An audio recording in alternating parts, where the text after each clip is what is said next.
আরে পুষ্পা ভাই যে যেভাবে তাকাইছেন দেহাই বোঝা যাইতেছে ফায়ার নেহি ওয়াইল্ড ফায়ার। তো যাই হোক, ভাই তো খালি রেকর্ড করে হেলাইতেছেন। আপনার ছবি তো মুক্তির আগেই 1,080 কোটি টাকা ইনকাম করে রেকর্ড করছে, আবার আপনি 300 কোটি টাকা পারিশ্রমিক নিয়ে রেকর্ড করে ফেলাইছেন। যদিও এর মধ্যে ছবির লাভের অংশ আছে, তারপরেও কি কম কথা?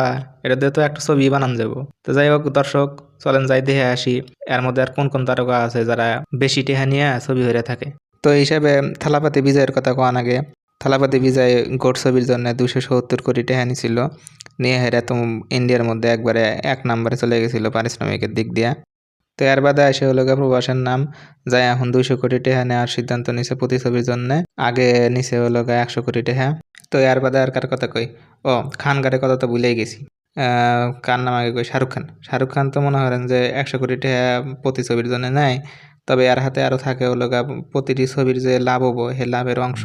আর গুরু সালমান খান, এটারও একই অবস্থা। আরে বউ নাই, চল নাই, তারপরেও এত টেহান কি কি করবেন কি? হ্যাঁ, এত টেহান নিয়ে কি করবেন? করে আল্লাহ রাগ করলেন নাকি? Sorry sorry sorry. আরেক খান মানে আমির খান, এরও একই অবস্থা। ওই দুইজনের মতোই। এ আল্লাহ খালি আসে, সব ছবিত খালি আসে।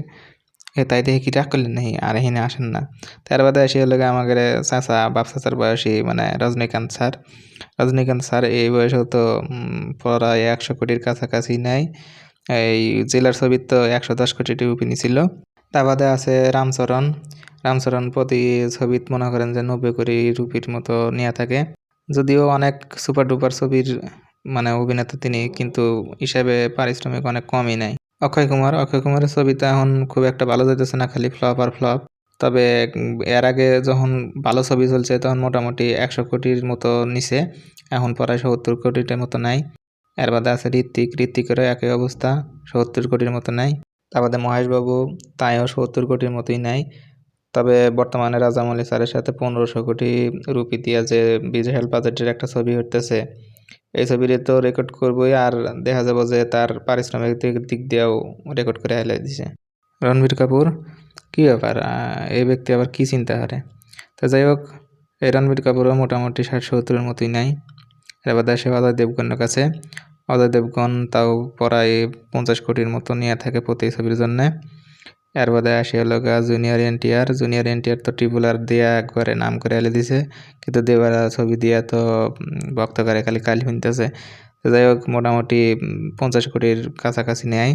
কাঙ্গুবা, ও থুকু, সুরিয়ার তো কাঙ্গুয়া ছবি নিয়ে সবার ব্যাপক আশা ছিল, কিন্তু ছবিটা তো খুব একটা ভালো চলতেছে না। তো যাই হোক, এই নায়ক সুরিয়া তো মোটামুটি 40 কোটি রুপির মতো নিয়ে থাকে প্রতি ছবির জন্য। তো আপনারা হয়তো ভাবতেছেন যে রকি ভাইয়ের কথা কই নাকি? হ্যাঁ, তো নেন, কই ইয়াস, নেয় হলো 30 কোটি রুপি। কি ব্যাপার, চুপ করবে এখন গা? ও, 30 কোটির কথা কমু না? ও, পারিশ্রমিকের দিক দিয়ে রাজা এবার চাইতেছেন। আসলে দর্শক, ইয়াস হলো নতুন যে ছবিগুলো আসতেছে, তার টক্সিক, রামায়ণ, রাবণ না কি কি এগুলা চরিত্রে তার 150 কোটি টাকা নেওয়ার চিন্তা ভাবনা আছে। অজিত কুমার নিয়ে একটু কনফিউশন আছে। কেউ কেউ কয় যে এটা 90 কোটি টাকা নেওয়া থাকে, তার বাদে আবার কেউ কেউ কয় যে 40 কোটি নিয়ে থাকে। তার বাদে আছে আমাদের আরেক সুপারস্টার, একসময় সাউথ ইন্ডিয়ানের প্রধান ছিলেন আর কি, কমল হাসান। তো এই আঙ্কেল মোটামুটি 30-40 কোটি নিয়ে থাকে, তবে ইন্ডিয়ান 3 ছবির জন্য কম বেশি হবার পারে। এরপর আছে ইন্টারেস্টিং অভিনেতা, দেখো একেবারে আসে। এরপর আছে যাই হোক ইন্টারেস্টিং অভিনেতা আমাদের সবার প্রিয় রবিদাদা স্যার।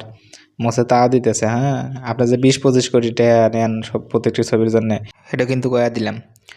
তো প্রিয় দর্শক, আজ এই পর্যন্তই। সবাই আমার চ্যানেলটি সাবস্ক্রাইব করবেন। দেখা হবে পরবর্তী ভিডিওতে। আল্লাহ হাফেজ।